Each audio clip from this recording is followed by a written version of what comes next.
Oh, sorry about that, guys. I got frozen. So back in progress. We'll go ahead and start the webinar now. I apologize for any technical delays or technical difficulties. Hi, everyone. I'm Corey Lujan. I'm the Wellness Center Manager here at DAP Health. We're delighted to have you join us as we welcome Nora Alvarez, a licensed marriage and family therapist. Nora works primarily with families, children, and adults who have experienced trauma and brings over 15 years of experience as a therapist licensed in both Nevada and California. Today, Nora brings to us a topic that resonates with so many of us, the effects of childhood trauma in adulthood. Many of us as adults have personal experience with trauma and are sometimes unable to identify the root cause of interpersonal issues, emotional regulation, or sometimes somatic complaints. Nora will help give us some insight into how the lasting effects of trauma can linger into adulthood. For those of you joining us, please use the Q&A box if you'd like to type in questions anonymously.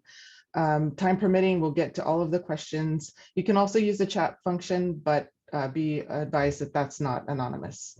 Thank you so much. And without further ado, welcome, Nora. Everyone, I'm really pleased to be sharing some information with you today. What we're going to talk about basically is the effects of trauma in adulthood. And I want you to think about yourself today in everything that I talk about when I refer to children. I want you to think about yourself as that child. Okay, so you'll hear me say children a lot, and you might think, well, it doesn't quite pertain to me, but remember, we were all children at once, right? And this is really about our experiences and things that we just don't think about really, and we grow up and then we feel kind of off in certain places. So that's what this is really about. Is just, I want everybody to think of themselves as a child, you know, and that might also get kind of heavy at some point, right? So just anything you can do to also help ground yourself, you know, in the moment, getting some of this knowledge. Also just be gentle with yourself as you're learning about these things. Okay, so I will start the slideshow. Uh-oh, I did it wrong. I apologize. We just did this too. We just figured it out. Okay, there we go. All right. So everybody can see the screen? Thumbs up? Yeah, you can see it. Okay. Yes. Okay, cool. Sorry. All right. So first, we're just going to define trauma, right? And, you know, the Substance Abuse and Mental Health Services Administration defines trauma as an event or a circumstance experienced by an individual as something physically or emotionally harmful or life-threatening, right? And it results in an adverse effect on the individual's functioning and well-being. And what that basically means is that at some point, someone might have experienced something that is life-threatening or that you can perceive as being harmful to the integrity of your physical body and also your psychological well-being, right?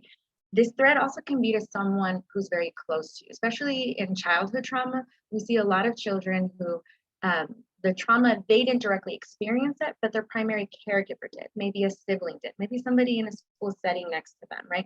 Basically, it doesn't have to happen to you as the person, but you have to experience it in a way that it does create intense fear, right? And it can be that intense fear of just the danger to someone else next to you, okay?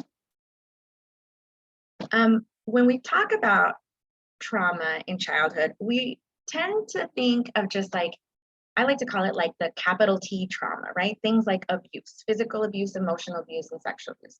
You know, in my assessments with people, I'll ask, did, you know, anything traumatic ever happen? And because it doesn't fit into these three categories, people completely dismiss it, right? That's what everybody thinks trauma is. Typically physical abuse, emotional abuse, or sexual abuse, you know. And I'm going to go over this just because I think it's important.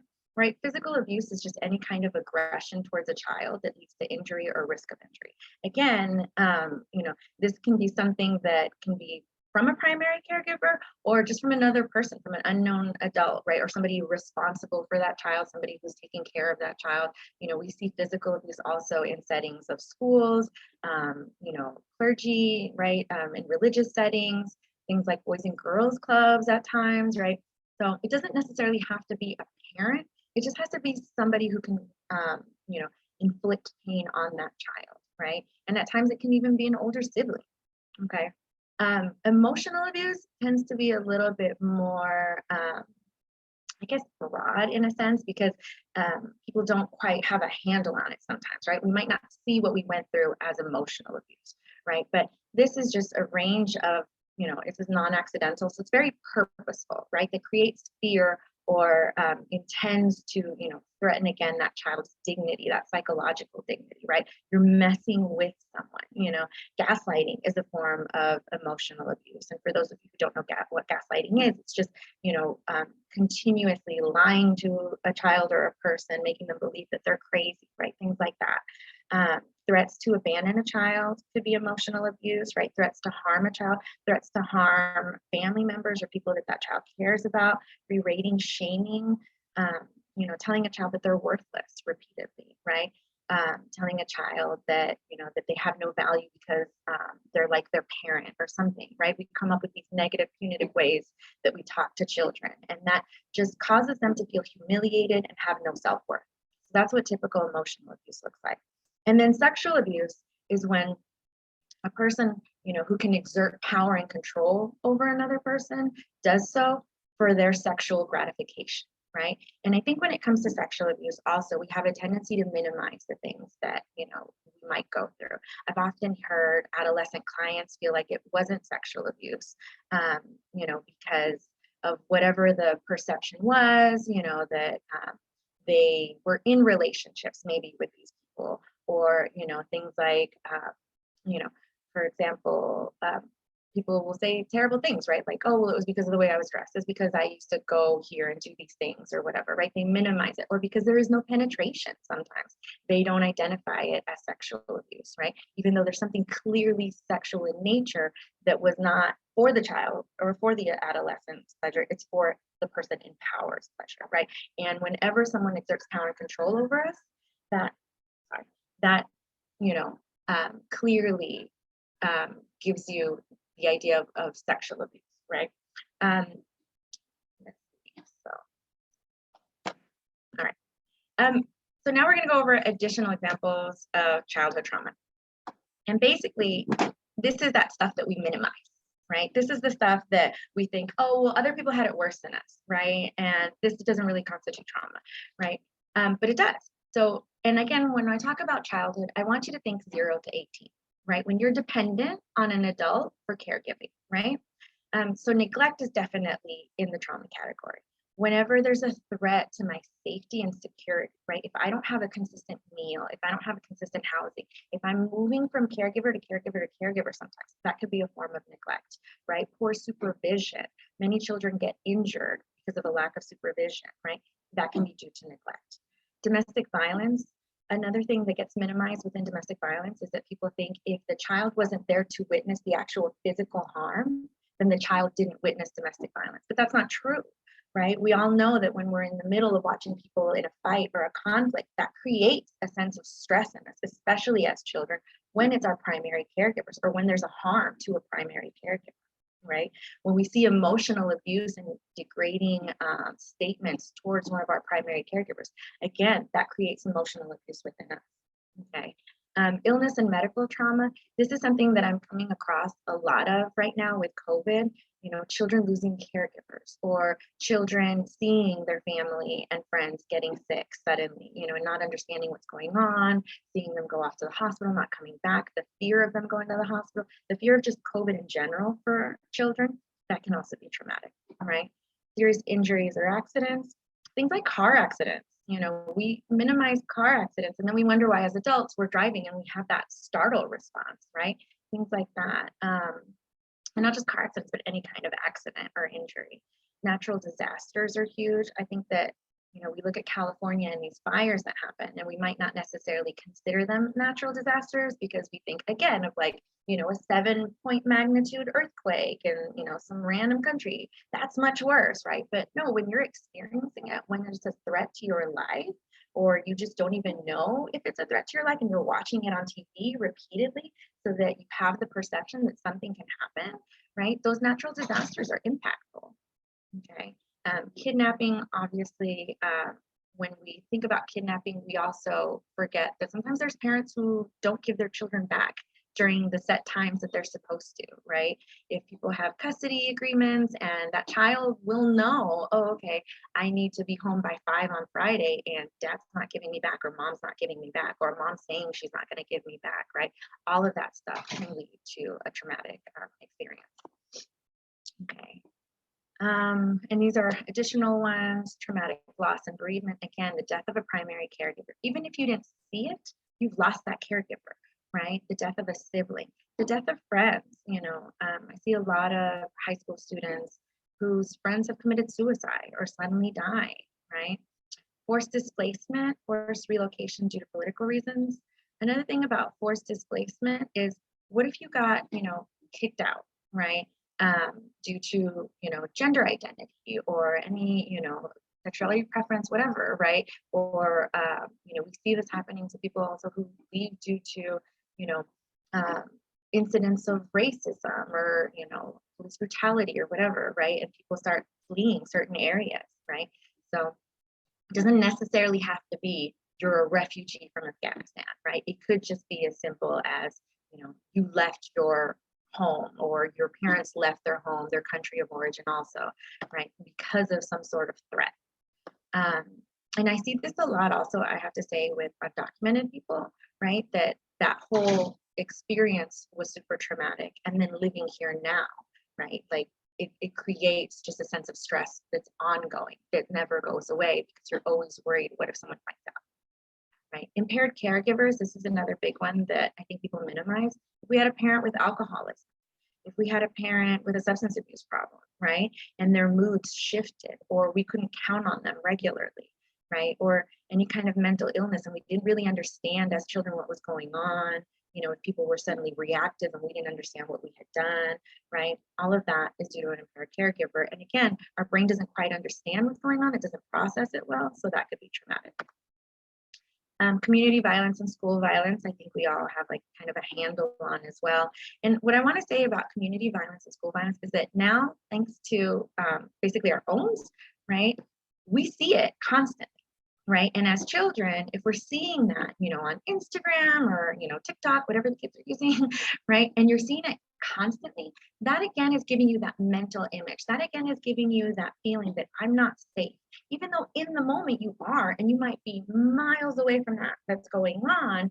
Your brain doesn't perceive it that way at this stage, right? You're just being hit with these visions over and over again of violent acts and not really understanding, your location in comparison to that and whether or not that's a realistic fear. For them, it's a realistic fear. I think most children after Columbine, right, school shootings are a realistic fear. And I hate saying that, but it is, right? Because we see it so often. We see, gun violence in schools so often now. Okay, and then any other interpersonal violence, things like homicide, suicide. If you were depressed as a child and, had a history of cutting, right? Things like that, that's traumatic. That changes your brain structure as well.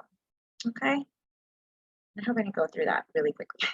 But the National Child Traumatic Stress Network, and we can maybe put that up on the chat box afterwards. They have like a whole slew of examples of what these things are. And they even have questionnaires that people can fill out on themselves to be able to see like a timeline of, did this happen and at what point in my life did it happen? And it's just a really good tool for us. Okay. So next I want to go over the fight or flight response. All right, and this is basically what happens in our body to tell us that we need to live, right?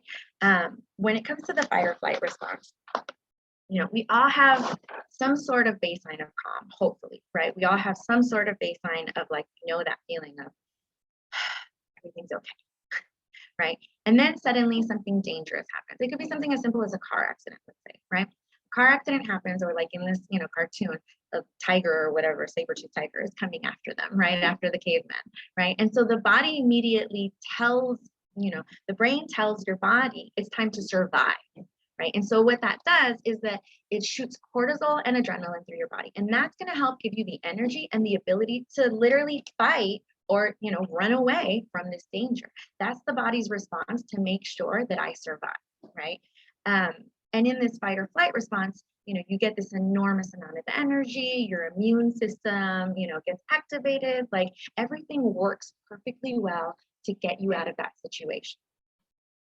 The problem with the fight or flight response when you're a child is that if you continuously have incidents of trauma, right? Like we're not getting into car accidents every day, but maybe as children, our parents are fighting every day in a really not safe way, right? If we're looking at domestic violence, or we're looking at neglect, or we're looking at bullying. If every single time one of these super stressful events happen, you go into fight or flight, that's not good, right? Because now your cortisol levels are super high and you're seeing danger at every corner.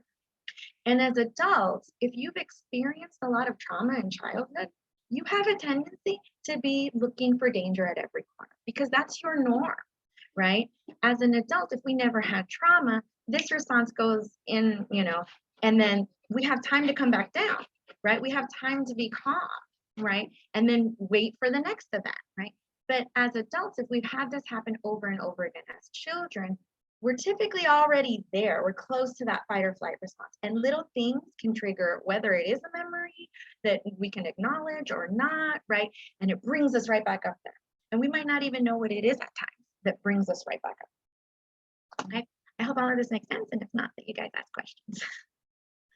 Do you want me to interject with a question right now? Or Is do you there want me to something wait till about then? it? Yeah.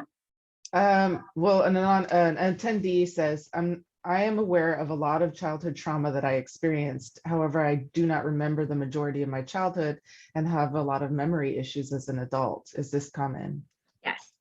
And we're going to go over that a little bit more when we talk about like our thinking patterns and what trauma does to the brain. But yes, it's totally common.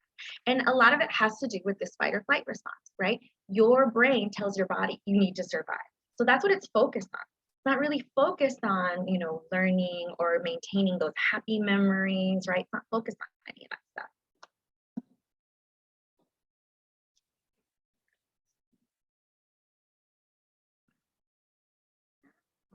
Sorry. Okay. A little bit more about that is that, again, if you're constantly going into fight or flight as a child, that creates child traumatic stress, right? Even as adults, we've seen a lot of adults lately because of COVID and the fact that it doesn't feel like it's ever ending and all the changes and the constant, having to make adjustments to your life, it does create traumatic stress. And what that means is that you're just in this chronic state of stress, right? Things aren't necessarily getting better. They don't feel completely terrible, but you're just always, I would say from 0 to 10, 10 being, fight or flight, maybe you're always at a 7 or you're always at an 8. And that's just now your new norm, right? Feeling agitated and stressed. Okay. For children, typically it's when they've been exposed to one or more traumas over the course of their lives. All right. So we're going to go over childhood trauma and physical health first. And I included in that just like what it does to our brain. The theory is that extreme emotional distress is the catalyst for several physical changes in the body, right? It affects our brain as much as it affects our physical health. So children who are trauma exposed may develop, again, what's called a heightened stress response, right? And that's due to the, traumatic stress, right? This can also change your immune system. It can increase chronic illnesses through adulthood. One of the things that we think about is that if your brain is telling you that there's danger at every corner, right, your body reacts in that same manner, right? So you're on survival mode. So you're not growing and developing quite like maybe your peers are who aren't experiencing those things, right? We also know that it changes our DNA, right? I don't know how many of you have heard of like multi-generational trauma, right? But if you have, a mom who was sexually abused, grandma was, raped at 14, right? So all of these generations of trauma, it goes into your DNA, right? It changes the structure of DNA. And also, it's just like with the physical health, right? All of these things can then become hereditary, right? So we see higher propensities of things like, cancer, heart disease, chronic lung disease, liver disease, right? A lot of those things are genetic. And it's also due to trauma, right? It's also due to the fact that our families have lived very high stress lives, right? And one of the things that kind of makes it worse is that when we experience trauma and we don't process it, we don't work on it, nobody validates it, right? What tends to happen is we develop risky behaviors, right? We might smoke, we might use drugs, we might, not have a good diet or exercise, right? All of these maladaptive coping that we've done in order to kind of survive, right, increases the ability for us to have like more diseases, right, and have just more things that, you know, impact our physical health. Okay. The next one is just about what it does to our brain. That's what cognition is, right? Our thinking and learning patterns. And so back to the question, right? It totally impacts memory, right? Children who have complex trauma histories develop problems with thinking clearly, reasoning, problem solving, right? Trauma affects our brain. One of the things I like to tell people is the fact that our brain does this thing called pruning. At 3 years old, whatever we didn't use, we lose, right? And then that happens again in adolescence. Now, take into account that you might have had, you know, ongoing neglect, right? Malnutrition, right? That doesn't give us that like good fatty substance that we need in our brain for all our cells to work, you know, properly, right? So all of that stuff compounded with now these super stressful events in childhood affect our learning, right? It affects our ability to control our emotions. It affects our memory. It affects our ability to control our impulses. This whole front part of our brain does that, right? The problem solving, the impulse control. If we have all of these incidents going on, none of that works properly, right? So we do see a lot of kids who will suddenly regress in things. They'll have difficulties with language development, you know, difficulties with abstract thinking. I don't know if any of you have ever met people who are very black and white. They're very rigid, right? They can't see other options, right? That might be due to this as well, because we don't have the ability to think outside of that box, right? Our window for abstract thinking is very tiny sometimes, right? And again, think of all of this stuff as happening because there was no early intervention, okay? It doesn't mean that, you know, everyone's doomed, right? And we'll talk about resiliency and all that stuff afterwards, but just think about the fact that like if there is no early intervention, if we didn't have the ability to process some of this stuff, these are kind of like worst case scenarios, okay?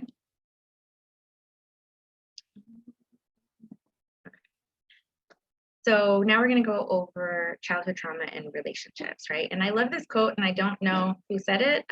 A ton of Instagram quotes that I read, and right, but I really like what it says. Basically, we repeat what we don't repair, right? And a lot of times, like I said before, like we minimize what we've been through, and in doing so, we just keep repeating those patterns, right? Like it's evident in just even generationally how we start to see the same things happen over and over again because we're not quite aware, right? So attachment and relationships. Our ability to develop healthy, supportive relationships, it depends on those first relationships that we had as children. One of the things that I like to share with everybody, typically when I talk about attachment, is that in order for us to build a positive attachment with a primary caregiver, right, with mom, a dad, a grandma, whoever that person is that cares for us, we need to be able to have 4 things. We need to be able to feel safe, right? And that's just in general, right? Safety from violence, you know, whatever, right? We need to be able to feel seen.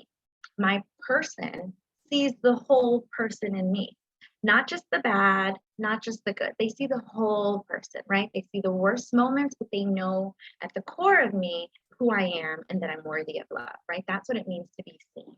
The third one is to be soothed. That when something bad happens, I know where to go for comfort. I know that this person's going to take care of me, right? Even if they can't fix it, they're going to take care of me. They're going to help me in that moment, right? Emotionally.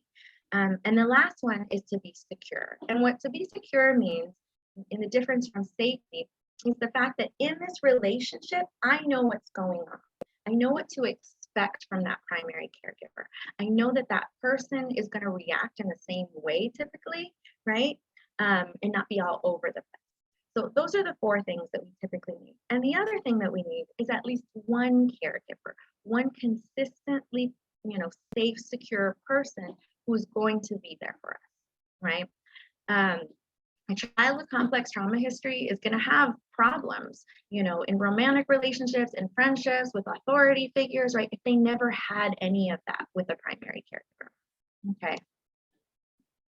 And this I like to share with everybody. This is definitely a tool that I use with children and families, but I think it's also relevant to adults. When I talk about, having that caregiver who's safe and secure, what I'm talking about is that at some point in your childhood, you had a safe space, that safe haven, what those little hands are, right? Most children, well, all children, right? As we learn to walk, as we learn to crawl, we have a tendency to look back at our parent, right? Be like, is this okay? And if the parent is a safe and secure base, the parent will say, yeah, go off and explore, right? And I'm here watching, and you get that security, right? You know that that person's overhead watching, right? You go off, you explore, that person, is watching over you, enjoys watching you, right? Might help you, right? Then when you come back to that person, right, they're going to organize your feelings, right? They're either going to be happy for whatever exploration you did. They're going to praise you. Oh, that's wonderful, right? They're going to comfort you and they're going to protect you, right? And so in that circle of security, what you're learning each time that you do that with a parent is that the world is a safe place, right? If that parent responds consistently in a safe and secure manner, you grow up believing the world is a safe place. And in moments when life totally sucks, right, we know that there's someone there who's going to sit in that suck with us, right? If we have incidents of trauma, if we have a caregiver who can't provide this, right, this circle does not happen consistently. And so what do we learn? The world is not a safe place. And I don't have a safe place. And then what happens in our relationships is that we try to look for people who are going to provide that. That's typically what we do. Whatever unmet childhood need we have, we typically go off into the world and look for a partner or a friend or someone who's going to provide that need. When the reality is only we can provide that need, right? So, that's why I like to share this with everybody. I just think it's a really good tool and visual, good visual tool for everybody. Okay. We're going to go over some adult attachment disorders, and this isn't like diagnosable or anything like that. Okay, this is just sometimes patterns that we behave in relationships, right? So, for example, dismissive, avoidant, that first one. If a caregiver consistently ignores or rejects our needs, right? Like in that circle, you come back and they're like, "Why'd you do that? Why'd you touch that?" Or you come, this is, I think, typical in, I always talk about this, typical in my family. You come home and you're like, oh, something terrible happened. And they're like, you see what happens? And we're Latinos. So like, they'll use a word, right? They'll be like, por pasmada, or, whatever that other word is, right? Like they'll be saying stuff like that. And so then what do you learn? I can't go home and ask for help because it's my fault, right? My needs were rejected. Right. So then you end up growing up to be an ultra independent person. And I think like I'm super guilty of this, where it's like, I don't need help. I could do it on my own. There'll be a big project for work. And, I'll be like, it's just better off if I do it. Right. Because I don't want to depend on anybody. Right. Because I don't want to be rejected, because I don't want to be ignored. Right. So this is typically things that happen. Right. The next one is fearful and avoidant. When a child is exposed to abuse and neglect, it's natural for them to fear intimacy and close relationships, right? Again, we think about that circle of security. When you come back to the parent, and the parent is, treating you with shame, physical abuse, any of those things, you learn that you don't want those relationships. You don't want to discuss feelings, right? You become very distrustful, right? And this I see a lot, where people, will meet someone new and the new person will be wonderful. And they'll be like, there's something wrong with them. I just know it, right? You get that idea that you don't deserve love, because the people who were supposed to love me, the people who were supposed to take care of me, didn't, right? They were abusive and they were neglectful. So equally, I'm going to avoid relationships. I'm going to appear disconnected from my partner. I'm going to have a really hard time sharing emotions, and be somebody who just like immediately shuts down. Okay. And then puts up walls to, make sure that this doesn't go the way that that it should go, right? And then the last one is anxious preoccupied. And this is typically the one that concerns me the most when I see children and families. I think that one of the worst things that we can do to a child is that if today I did something that pleased you, and tomorrow you respond by shaming me, by ridiculing me, right? You're angry. And it's the exact same thing, right? When we tend to go up and down in our moods, and the child never knows what to expect. that's that thing again about like not feeling secure in the relationship, not knowing how that person's going to respond, right? Parents who have a tendency to be super reactive and pop off over nothing, but yesterday you were fine, with the same behavior or whatever, right? The child continuously questions their place. They need ongoing validation. Do you love me?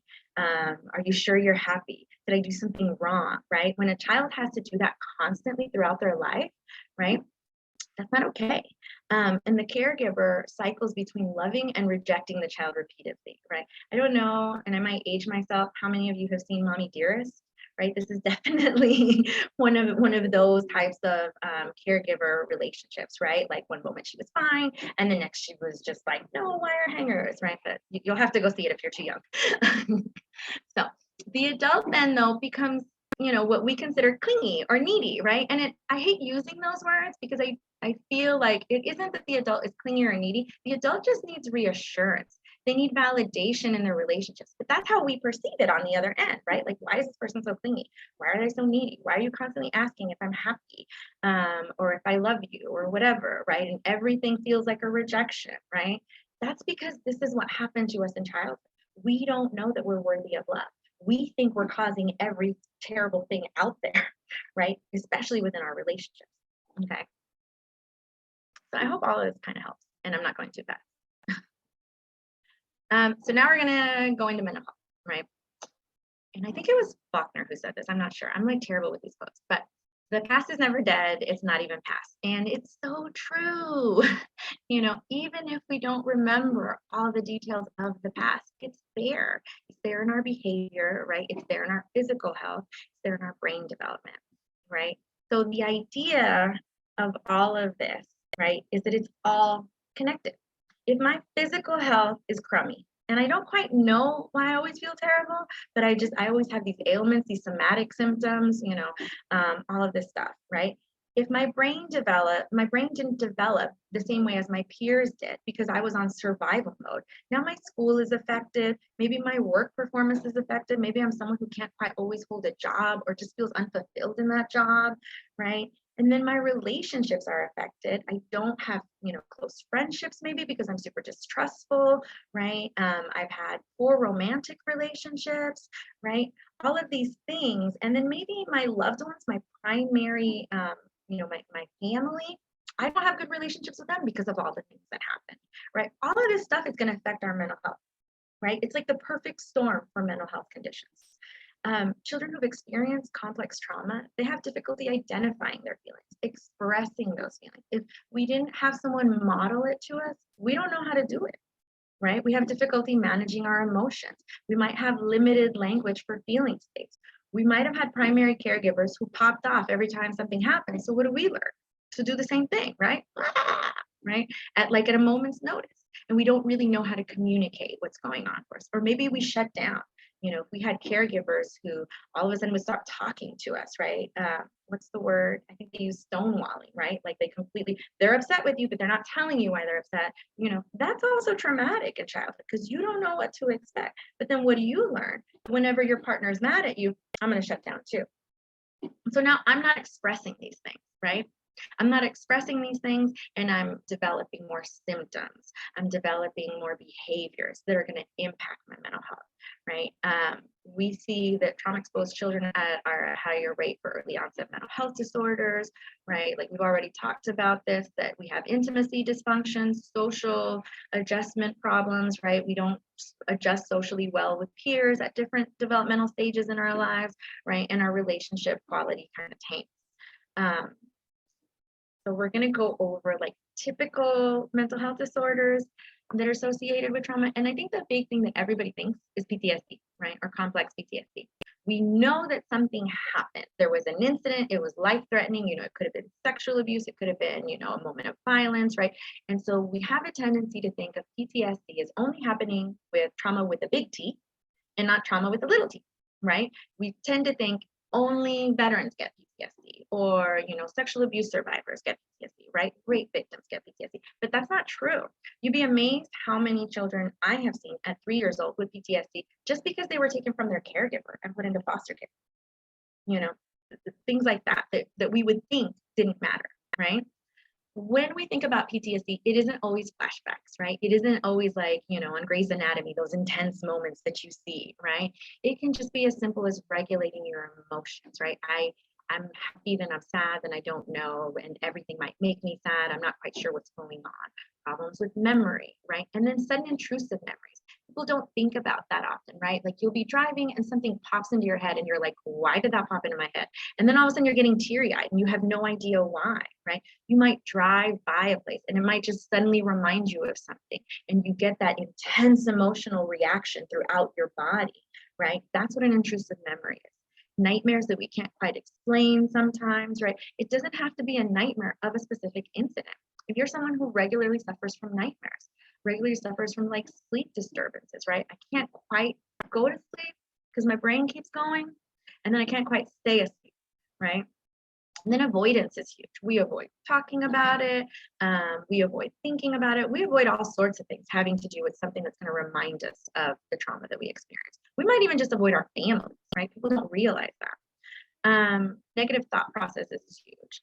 I'm bad. The world is not a safe place. Feeling guilty when you have nothing to feel guilty about, right? The idea that I can't trust anybody. Some of those really, negative core beliefs. I'm not worthy of love. No one's ever going to be there for me. That's part of PTSD.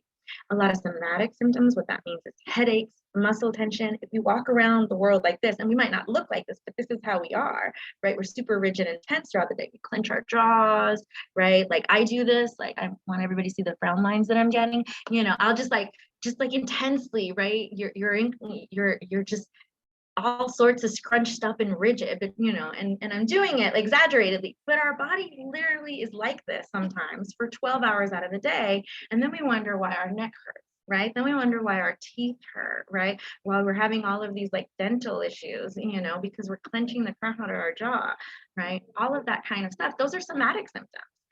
Suddenly feeling queasy, suddenly feeling like you got to run to the bathroom. I have so many kids that are like, I don't know why I'm running to the bathroom every 2 seconds. Because suddenly you get that sensation, that huge, intense emotional response, and it goes right through you physically again, right? And then again, troubles with memory. Oh, I put that up there already. Sorry. The next one, and the one that I see more often and just a lot more common in adults with trauma, is anxiety. And when I talk about anxiety, I think most people think it's someone who's super nervous, right? Who's super worried about everything. A lot of times, especially I've noticed in boys, I see a lot of little boys, I see a lot of teenage boys, and then men, it's anger, right? We think of anger as being associated with things like oppositional defiant, somebody who's just like not going to obey the rules, right? The idea of like delinquents or whatever. But a lot of the anger outbursts that I see people experience, it's due to a loss of control, right? So if my life was completely out of control in my childhood, if there were a ton of stressors, there was nothing consistent, no sense of safety, as an adult, I'm going to try to exert control over my life, right? I don't want to go back to that. And when I can't, I might have sudden anger outbursts. And I see that a lot in anxiety. Something isn't going my way and I don't know what to do with it, right? And you do see increased worries and fears, but we don't verbalize it a lot, right? A lot of times I have to dig, right, to figure out like, where is this coming from? This isn't an angry person, right? It's just the fact that something is triggering some kind of memory and it's created this fear, this ongoing preoccupation, this ongoing worry that just life is not good, right? And I need to control every aspect of it so I can feel safe again, right? And then we avoid, again, there's plenty of people with anxiety that avoid tasks that just feel so daunting. I don't know where to start, right? I don't feel like I have the capacity, right? A lot of people with trauma have imposter syndrome, right? So they're looking for, again, reassurance everywhere that I belong here. What I'm doing is worthy, right? Like that my work performance is good, all that. But then what they simultaneously do is avoid those tasks because what if they know? What if they know that I'm not supposed to be here? What if I'm not as good as I think I am or whatever, right? All of that stuff comes out in anxiety. Overthinking is huge. We, wake up in the middle of the night thinking about like random things in our past, right? Or we get stuck, right? One incident that might have not gone right, or just something that, feels uncomfortable or we feel ashamed, right? We start to replay it in our head over and over and over, right? And then when we go and we engage with people, it's still in our mind. Don't act that way again. Don't do that thing again. Oh my God, they're thinking I'm dumb, whatever, right? And then overthinking about the future.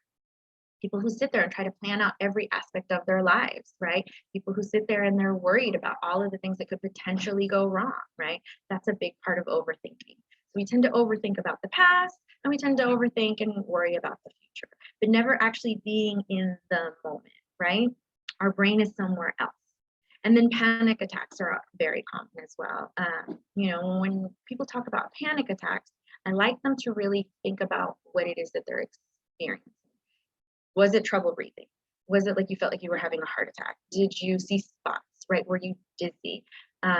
All of that, right? Really try to focus in on what those physical symptoms are, because that's also going to help you figure out what kind of grounding techniques, what kind of calming and relaxation skills that you need to develop for those moments, right? And how do you know when it's coming on, right? A lot of people with anxiety don't have a really good body like sensations.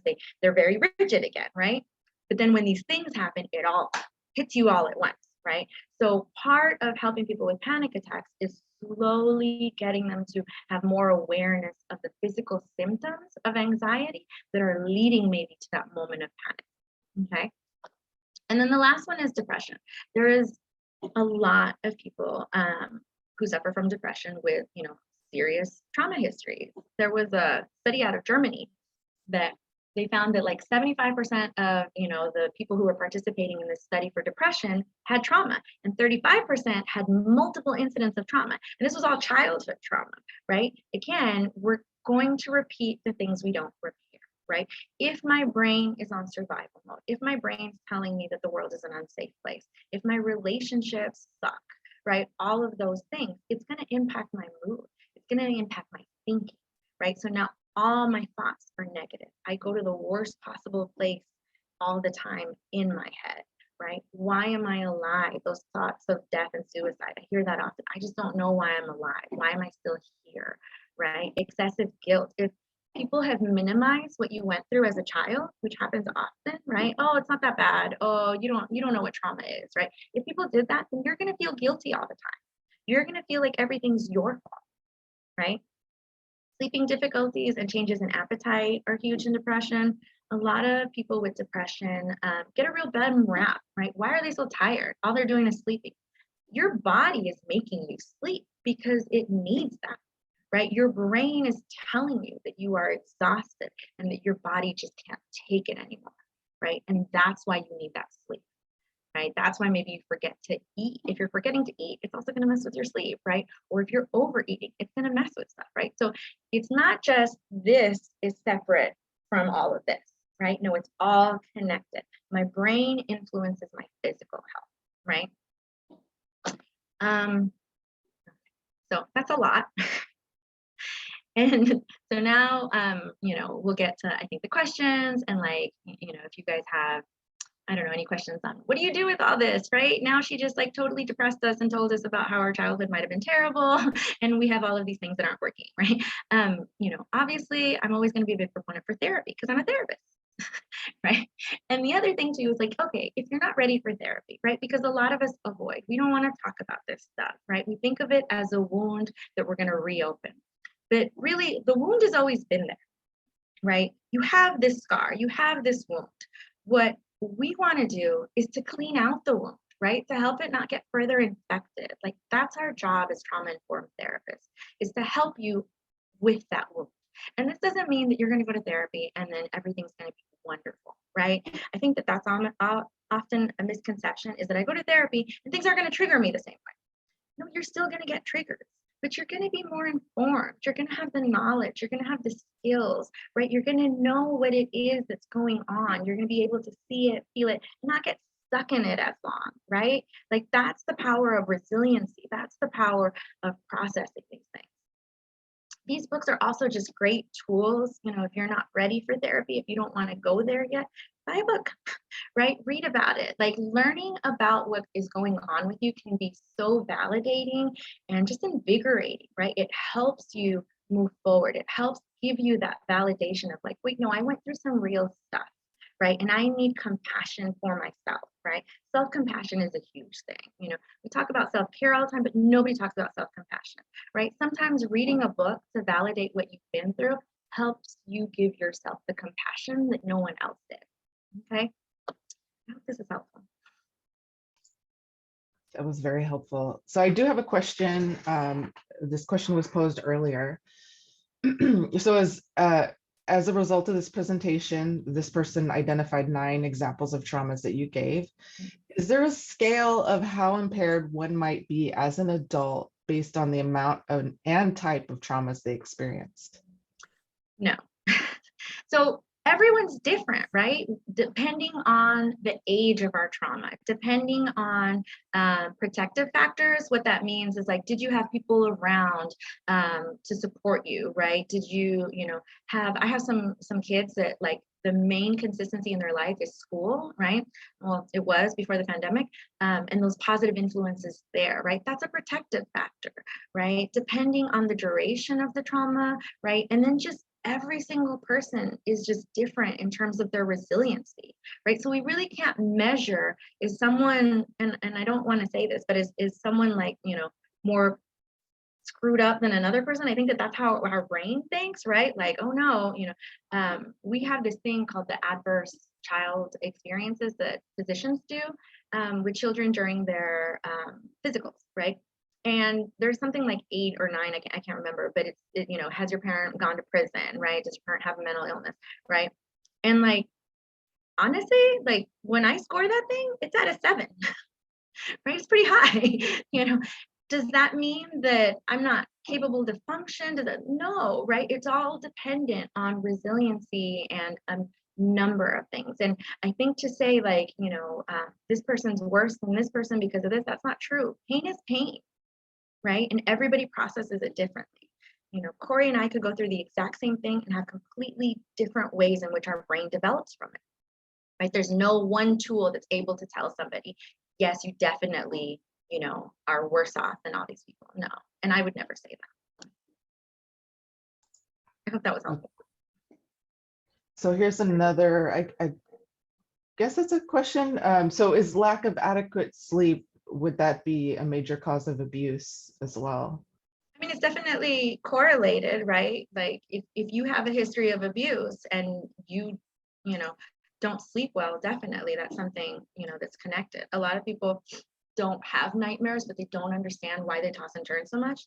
Also, one of the things that tends to happen is we develop like a startle response. It's called hyperarousal, right? It's like all of a sudden something happens and we're like, and it's nothing, right? Somebody might open my door and I jump, right? Like people who are like super jumpy, that's a startle response.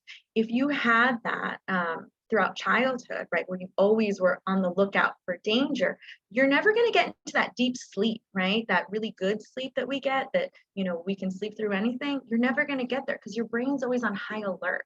So that's definitely something that's correlated with histories of abuse. Okay, this might have to come later, but do you have any resources to learn more about the connection between chronic illness and childhood trauma? So these books do go over some of that, you know. One of the things that I would say, and we should probably, I guess, put it in the chat box, is there's national associations, you know, that provide a lot of information on this. The National Child Trauma Stress Network is huge. It talks about childhood trauma and the impacts it has on physical health. Things like SAMHSA from that initial slide, right? There's a couple other ones that I can't quite think off the top of my head, but we could definitely, I think, put it in the chat box or send it out. You know, you could Google trauma, You could Google National Child Trauma Stress Network, and then I just even put from that in the there, chat box. yeah, you'll get like a million other associations. I would say stick to the .orgs, right? Even the CDC has a lot of information on it. You know, but I would definitely stick to the .orgs or things that are coming out of universities. Okay, also, I have another question here. Oops, I lost my chat box. There we go. Okay. Oh, how important is it to believe someone who confides in you that they suffered childhood abuse, even though you may not fully believe them? I mean, I think it would be important to that person, right? Like, I think that I think this is hard. Like, we see this all the time, right? People don't tend to believe victims of sexual abuse, right? And what does that do?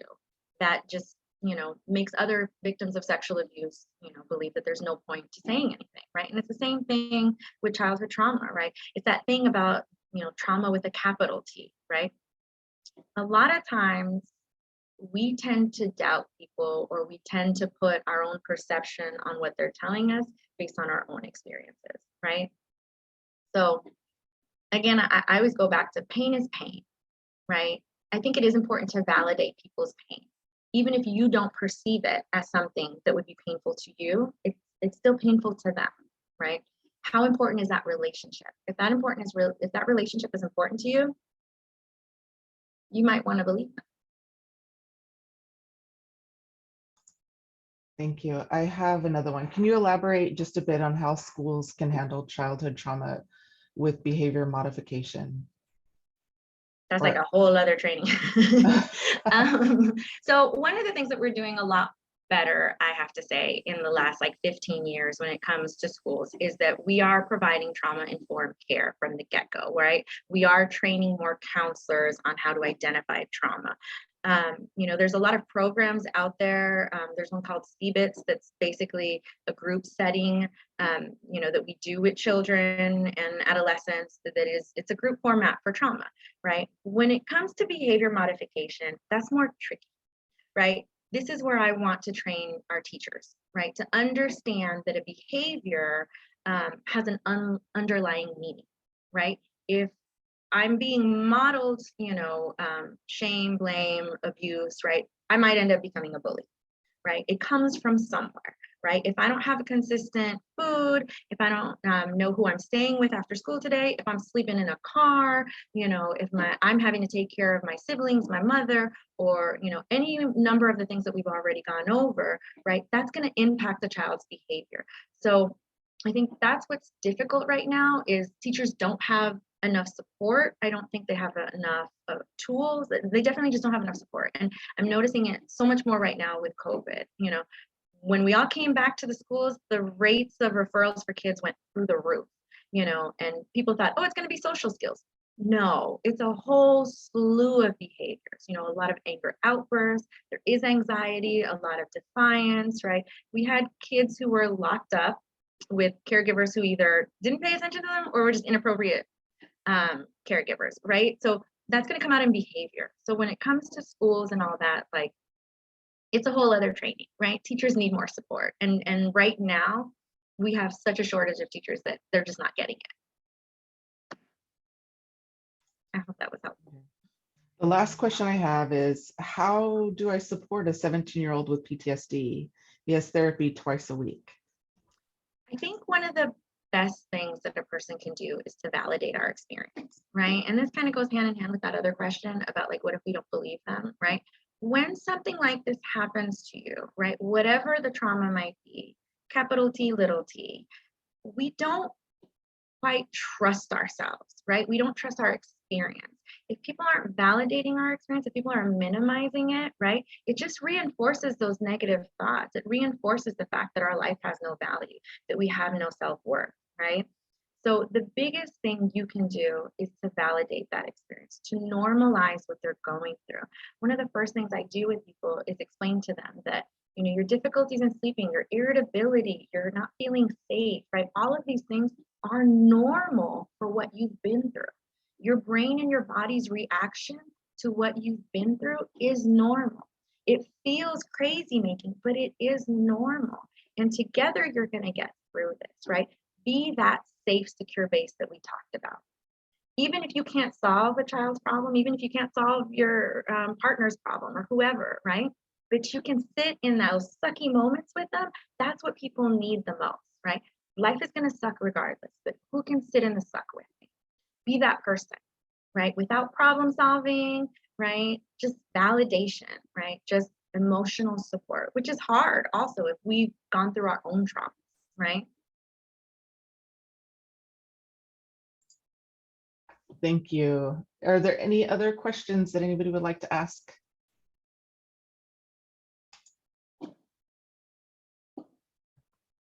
Okay, so that was a lot of information. Thank you It so was. much, Nora. I'm sorry if it was No, overwhelming. no, it's great. I know that typically Nora, when she does these presentations, when she does trainings for professionals, they're usually like all day trainings or 4 For like hours or 6 or 8 more. hours. Yeah, so oh, one last question. Which book would you recommend someone start with? It Didn't Start With You is the one that I would recommend.